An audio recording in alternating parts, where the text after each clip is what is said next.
as she holds him by the heel as she does so, she creates his weak spot that still bears his name to this day, the Achilles heel or Achilles tendon. We're not going to dwell into what happens to Siegfried next because we're just looking at the bit on the Drachenfels, but that is essentially the story of his encounter with the dragon. In some versions of the story, the dragon's actually called Fafnir, so in some ways it's almost worse than killing the dragon when it has an actual name. But it's not the only legend associated with the Drachenfels.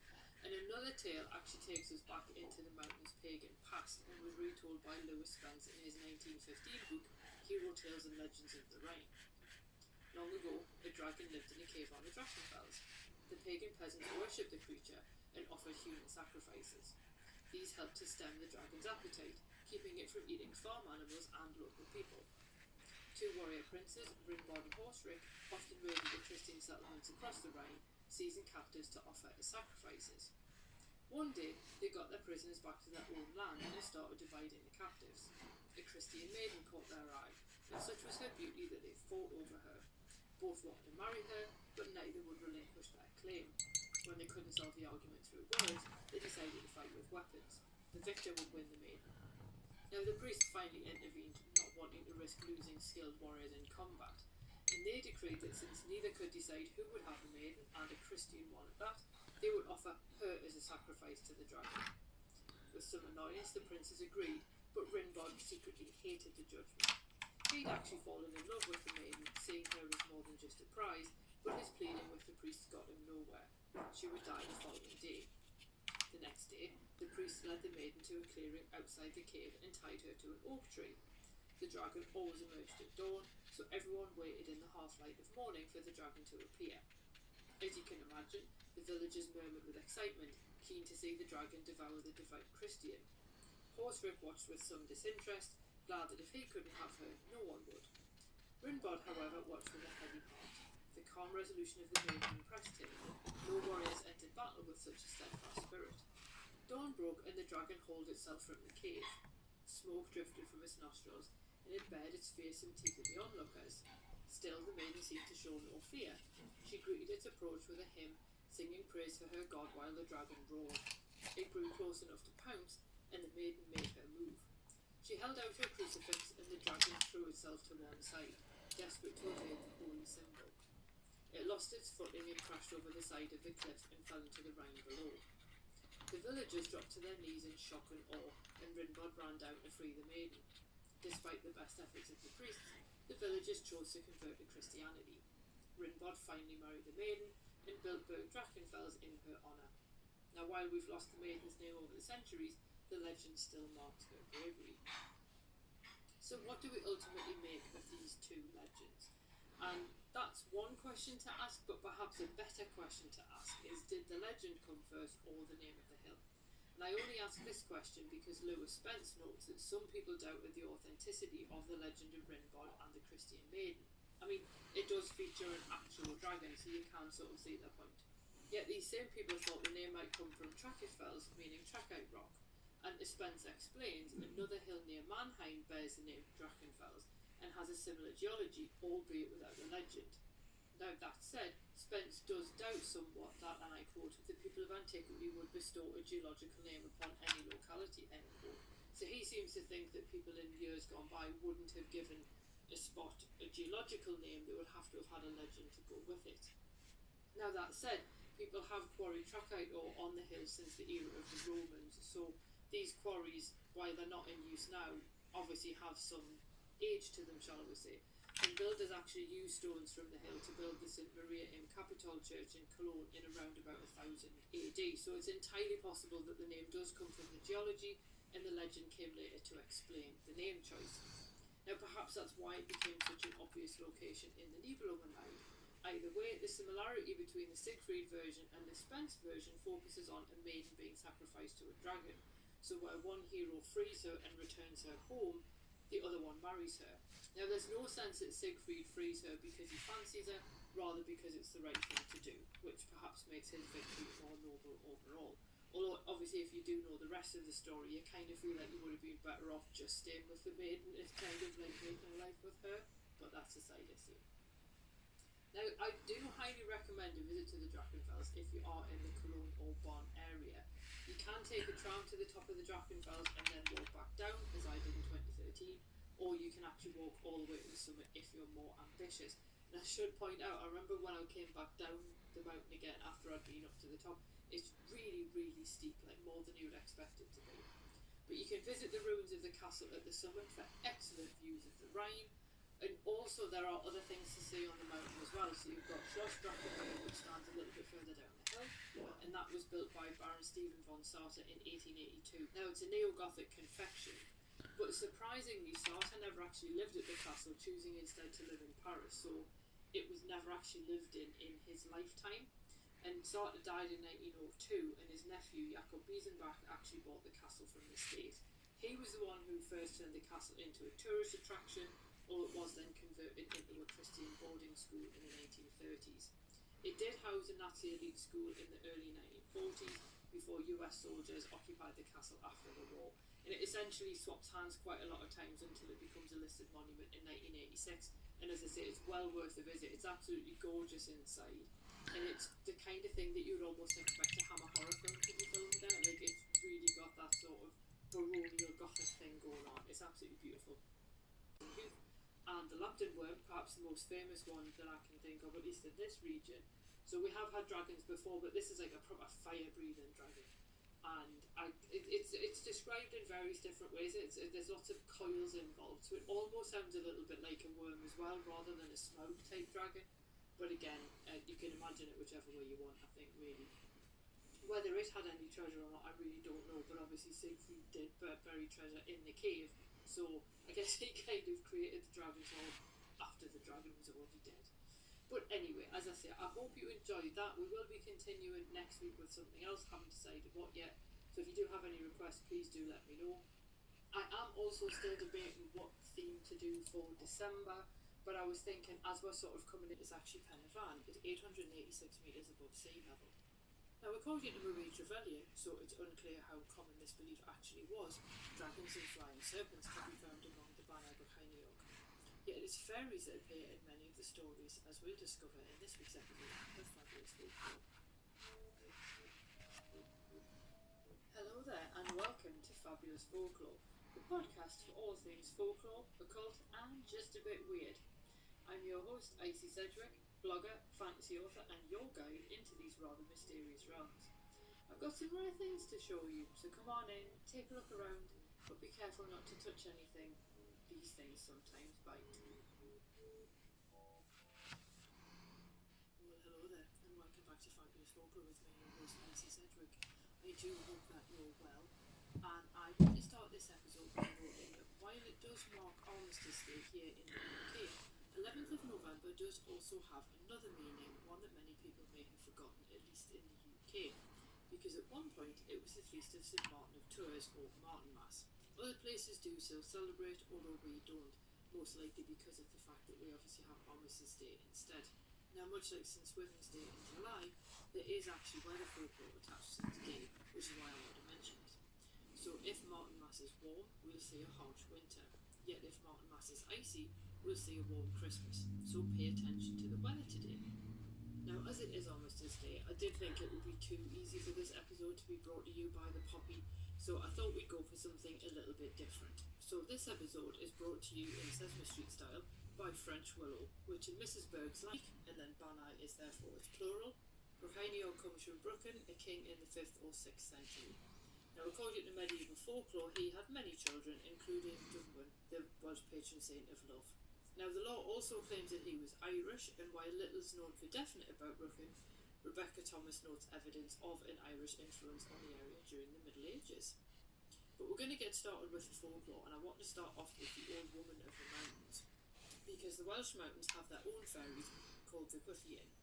Now, Wirt Sykes describes them as, and I quote, female fairies of frightful characteristics, end quote, explaining that they, quote, haunt lonely roads in the Welsh mountains and lead night wanderers astray, end quote. I love that phrase, night wanderers. It just sounds really evocative. But anyway, Mara Starling, who obviously I have had on the podcast, describes them as, and I quote, the spirits of the untamed wilds of the Welsh mountainous regions, end quote. Now, Sykes referred to one of these Gwyllion as the Old Woman of the Mountain, and she took the form of a poor old woman wearing a four-cornered hat with her apron thrown over her shoulder. And put simply, anyone who saw her either at night or on a misty day always lost their way. Now, to further compound the lost person's terror, they would see her up ahead of them and then assume that she was a real person who could help set them right, so they would hurry to catch up with her, although she never looked back, and then they could never catch her up either. Now, one man named Robert Williams apparently endured such an encounter on the Black Mountain in the National Park, and he even ended up stumbling into a marsh, at which point he heard a vicious cackle. Now, he realised that the old woman might actually be one of these wolves, and drew his knife. The old woman vanished, and psych suggests that this is due to the fairy's fear of knives, although it could also be a general fairy dislike of iron. There's something generally quite terrifying about the idea of a figure who just will not help you, and then eventually you realise that you've actually been led to your doom, which would suck quite substantially. Now, our next story takes us to the lake of Llyn which does lie within the national park, and it is the site of a legend of a fairy woman that is actually rather popular and also famous, which is why I've included it here. Now, there are different versions, as you get with pretty much any story, but the general gist runs as thus. A mortal man encounters the woman as she emerges from the lake. Entranced by her beauty, he obviously tries. Surprisingly for a fairy story, they actually live happily, and she bears him 3 sons. One day they were heading to a christening, and the farmer went to fetch his glove while she went to fetch a pony from the field. When he came back outside, she was still standing where he'd left her, and she hadn't actually gone to get the pony. So the farmer tapped her on the shoulder with one of the gloves to get her attention. This, it turned out, was strike 1. The next occurred at a wedding. The fairy wife suddenly burst into tears, and the farmer hurried over. He tapped her on the shoulder to get her attention so he could ask what the matter was. But this, it turned out, was strike 2. Now, the farmer seemed to get the message about tapping her unprovoked, until many years later at a funeral. The wife suddenly began laughing, and the farmer became very, very aware of the horrified looks of the people around them. He touched her arm, asking her to mind where she was, but the wife stopped laughing. She reminded him of the condition that she'd given him and left. She and all of the animals that she brought as part of her dowry walked in at Llyn. Now, the fairy woman didn't disappear entirely, as you might imagine that she would, because she did reappear to her sons, and she actually taught them how to heal the sick. So she revealed the healing properties of plants, and they went on to become the physicians of Mythology. So while the story didn't end happily for the couple, the sons wrote down what they'd learned and thus passed on their knowledge to their descendants. And as I say, that is quite a popular story in the area. We are also going to have a look at another lake, which might seem weird to focus on in an episode about mountains and hills, but I kind of feel that you can't really have mountains and hills without some kind of body of water. And this particular lake is kind of right in the middle of the Banau Brycheiniog, and it actually has 3 stories associated with it. And this is the lake of Llyn. It actually lies near Penavon and Corn D, which are the 2 highest peaks of the mountains. Now, one of the legends spoke of an old woman at the lake, and apparently she preyed on those who were either trusting or gullible. So children in particular were an easy target. Like other creatures that found ways to lure their victims into water, the old woman had a favourite method, which was music. Now, this had the advantage of grabbing her victims' attention as well as luring them to their doom. Where other water creatures like the kelpie or Jenny Greenteeth seemed to drown people as either food or for fun, this old woman did apparently seem to have a different motivation. According to the legend, she needed to drown 900 victims to regain her beauty and achieve immortality. The legend doesn't say what number she'd gotten up to. Now, the next legend I do actually quite like, and it's again a bit of a good cautionary tale, while also revealing how stupid people can sometimes be. But this is the legend of the Mayday door.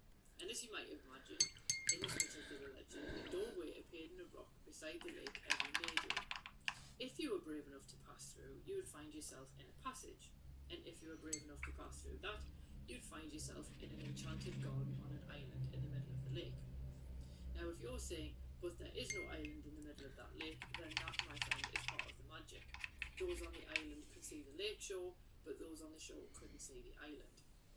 Now, the legend continued that the garden boasted gorgeous flowers, beautiful butterflies, and various types of songbirds. And it's so gorgeous because the island and the garden belong to the Tylwyth Teg, the Welsh fairy folk. Now, they would actually entertain mortal visitors with songs and stories, and by all accounts, people had a really jolly time while they were there. And humans could also safely go home, but there was only one condition. They couldn't take anything from the garden or the island with them. which, if you ask me, sounds perfectly fair. But of course, humans being humans, one visitor didn't heed their condition, and he decided that yes, he'd had a really nice time, he'd eaten really well, and he'd drunk really well, and he'd been entertained by all of these stories and songs and everything, but that wasn't enough. No. He decided to take one of the flowers as a souvenir of his time there. And when he re-emerged on the lake shore, having gone back through the passage, he dropped down dead, and the door never appeared again. Now, there is another legend of the lake, and according to E. Sidney Hartland, the locals decided to drain it long ago. They'd almost finished their work when a tempest whipped up around them. A huge figure rose up from the middle of the lake, his hair and beard some 3 yards long. With a furious glare, he ordered them to stop their work, because if they didn't, he would drown the Valley of Usk and the town of Brecon. Now, given the lake is still there, we can only assume that they agreed. But what's really interesting is elsewhere you can find another version of this legend which actually links to the mysterious doll. And in this variation, the locals could remember the doll even though no one had seen it for a century. They then took to wondering if the Tilworth Take had left any treasure behind and contrived to drain the lake to look for it, which explains why they were trying to drain the lake in the first place. As in Hartland's version, the giant rose out of the water during the sudden tempest and issued his threat if they continued in their work. Yet in his longer version, the giant also warns them to remember the token of the cat. Now this meant nothing to most of the locals, although one old man came forward to explain. Because according to him, many years earlier, someone had asked him to drown a tomcat that had become a nuisance in the area. The man did as he was asked, and drowned the cat in Llyn Cwm Clwch. The next day he went fishing on Llyn Cyffredin and spotted the dead cat still in its bag, floating in the lake. Now the two lakes were not connected as far as they knew, but they feared an underground link between the two lakes. The men decided it was safer to leave the treasure and the lake alone and went home. The giant kept his promise and didn't flood Brecon or the valley. Now the legends encountered in this episode are perhaps the most famous ones you'll encounter about the area, but they are a good indication of the ways in which Welsh fairy lore in particular differs from English fairy lore, and I do recommend Mara's book Welsh Witchcraft for more details on Welsh fairies. And one of the things that I think is really interesting, if you're familiar with English fairy lore, is the idea that English fairies can, yes, sometimes be quite helpful, they can sometimes act as almost benevolent employers in the case of a lot of the midwife stories, until you cross them. Whereas the Tilworth Take, on the other hand, in this particular story with the doll, they offer you a really jolly time, and all you have to do is not take any of their stuff with you, which I think is perfectly fair in a lot of ways. So I thought that was really interesting. But then if we look at the other types of fairies, I think it would be really easy to assume that the Old Woman of the Mountain and the Old Woman of Llyn Cwm Clwch were basically cautionary tales. And perhaps they were helpful advice to travellers on the mountain at night or in the mist, where you could probably quite easily lose the path. And stories like this might have also helped to keep children away from deep water. But I do think that one of the things we have to bear in mind with all things folklore is that there is always this blood in Hungary, so we're going to have a look at it. And she's really interesting, so that's going to be quite a fun episode to round the month off with. But we are obviously here for Lady Godiva, so I am going to get on with her legend. So Lady Godiva was a noblewoman married to Leofric, Earl of Mercia and Lord of Coventry. Now, Leofric levied a series of crippling taxes on Coventry citizens who struggled to pay them. Feeling a burst of compassion for her people, Godiva repeatedly asked Leofric to lower the taxes, and Leofric refused. As the story goes, he said he would only do so if she rode naked through the town centre on horseback. Fair enough, thought Godiva. She then instructed the people of Coventry to stay indoors on market day and to keep themselves from watching her parade. Godiva then stripped, climbed on the horse, used her long hair to cover all of her body except her legs, and galloped through the town. One man, apparently named Tom, ignored her instructions to sneak a peek at her and was allegedly struck blind. Godiva returned home following this particular parade and confronted Leofric. Surprised she'd taken him seriously, thankful that no one saw her, and impressed at her courage, Leofric agreed to reduce the taxes, and Godiva became a local legend. So that's how the story generally goes in somewhat condensed form. So the first question to ask is it true? Well, Lady Godiva was a real person. She was born in AD 990, and she's believed to have died somewhere between AD 1066 and 1086. Some sources refer to her as Godgifu, and she had a reputation for generosity, particularly towards the church. Now, the same cannot be said of Leofric. and he derived his power from the Danish king Canute and persecuted the church. And he levied a severe tax called the herregeld from the people of Coventry, and this tax actually paid for Canute's bodyguards. Now, Godiva would actually charge her own taxes since Coventry was actually her possession, but the herregeld was collected by the earls on Canute's behalf, so she didn't really have any control over that. Now, the earls could grant relief from it, and had done so at Bury St Edmunds, so therefore it's not impossible that Leofric did the same in Coventry. And in Ranulph Higden's Polychronicon, he notes that Leofric abolished all taxes except those on horses. And during Edward I's reign, someone investigated this, I'm not sure why, and apparently no taxes were paid in Coventry at this time, apart from those paid on horses. Now, accounts of Godiva's life from that period do tend to focus on the fact that she was one of the few female landowners, and Coventry itself constituted one of her properties.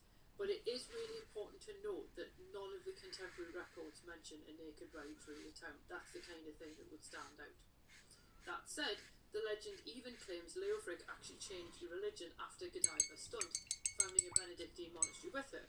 Now, this did happen in 1043, because the Danes destroyed St Osberg's nunnery in 1016, and then Leofric and Godiva founded a Benedictine house on the site. Now, Leofric was actually buried in the Abbey Church in 1057, and Godiva was apparently buried there 10 years later. Now, St Mary's Cathedral was then built in the 13th century on top of the Saxon church, but sadly archaeologists didn't find Godiva's grave in 1967 while they were excavating the Coventry Abbey site. But Leofric's change of heart is sometimes ascribed to a heavenly vision that actually prompted his religious conversion. And H.R. Ellis Davidson suggests that Godiva may have performed some sort of symbolic act to encourage the end of the tax. Over time, this could have then been twisted into the naked horseback ride, so it is possible that there is some kind of nugget of truth at the centre of it that is just being distorted over time. Now, the first mention of the story is in the Chronica by Roger of Wendover in the 12th century, and he wasn't exactly famous for historical accuracy, nor was he writing at the time, and indeed, much like Boudica, we actually have very few contemporary descriptions of Godiva. Any assumptions people do make about her or her character almost entirely come from her legend, or just inferring whatever can be inferred from the documents that do exist. And the other thing that we'll have to bear in mind is that the legend does undergo change. So up until the 17th century, Godiva hasn't issued any orders not to look out of the window on market day, and instead Leofric believes it's just simply a miracle that Godiva had ridden naked and that no one had seen her. And it's this miracle that apparently prompts his religious conversion. But in the 17th century, the legend changed, and in this newer version, Godiva sent word not to open any shutters. The implication here is that Godiva's popularity with the citizens meant that they knew they would benefit from her actions, and therefore it was in their best interest to comply with her request. Peeping Tom, on the other hand, is struck blind by God for disobeying this particular request. Now, this change in the legend demonstrates the way in which stories do change and evolve over time, but the more that they do change, the more we then have to question which parts are based on fact and which are just simply artistic license. So, ultimately, where does the story actually come from? Well, an article in an 1883 edition of the Newcastle Courant actually suggested a possible origin for the story, and the writer notes that Lady Godiva gave all her treasures to the new monastery. All her silver and gold became crosses or images of the saints. And as the writer explains, and I quote, "For the love of God and the service of the church, she..." Now, the legend claims that monks told the story while processing through the streets, so doing a procession would be a really good way to actually mark the story. And later Coventry processions help to preserve the folklore and solidify the legend. And this is also one thing that we do need to remember about folklore, that it does include things that people do to remember things and commemorations of things, because things like a procession are ways that people are preserving memory for the people, if that makes sense. So it's rather than it being written down, it's actually reenacted instead, and I think that's quite an important thing to remember. But the yearly procession was part of a Coventry Great Fair in the Middle Ages, and that lasted for 8 days. And then obviously, like you might imagine, it became a lot more sober following the Reformation, and then after the Restoration, when Charles II came to the throne, the fair became a lot more elaborate, as you'd sort of expect under Charles II. I mean, he wasn't called a Merry Monarch for nothing, you know what I mean? But Godiva was actually represented by a boy until 1765, when a woman on a white horse finally took on the role. Now, the Lady Godiva procession was held intermittently throughout the 19th century, with the 1862 procession described as a magnificent spectacle, They comprised about 300 men, 70 children, and upwards of 150 horses. So these are pretty big events. And obviously, like I say, these fairs and processions gave a great excuse to remember the story simply through repetition. Now, I should also point out that the story does actually link with folklore, because there's the fairy midwife story type, in which a human gets the ability to see the fairies, but see something that they shouldn't and ends up blind. And obviously other story types also follow a similar pattern. And this then links into that idea around Peeping Tom, the fact that he looks out when he shouldn't, he sees Godiva and is then struck blind for this. Now, Davidson doesn't think that Peeping Tom is part of a pre-Christian tradition, like some people have actually suggested, but rather that these other tales and this idea of seeing something you shouldn't, get struck blind, help to explain why Peeping Tom ultimately became part of the legend. And there's also this really peculiar and really quite unpleasant folk motif of husbands challenging wives to do an impossible task. And one that's often cited is the legend of the Titchbourne Dole. And the dole was an annual gift of flour given to parishioners in Titchbourne, Hampshire on Lady Day, which is the 25th of March. And in the 12th century, Lady Mabella, the wife of Sir Henry de Titchbourne, was dying. Now, this charitable and seemingly kind woman asked her husband to set aside land in her name to support the poor once she'd gone. And obviously this idea was around providing this dole. Now, Sir Henry gave her a burning torch and told her that she could have as much land as she could walk around before the flame went out, which is a really horrible thing to do with someone who's dying. Now, despite her advanced illness, she still managed to crawl around 23 acres, and the area is still known as the Crawls, and flour made from wheat grown here is also distributed by the church. And I must admit, like Lady Mabella, I just think it's an absolute legend, because she also managed to lay a curse on Sir Henry so that the family had to continue giving the dole if they wanted to keep prospering.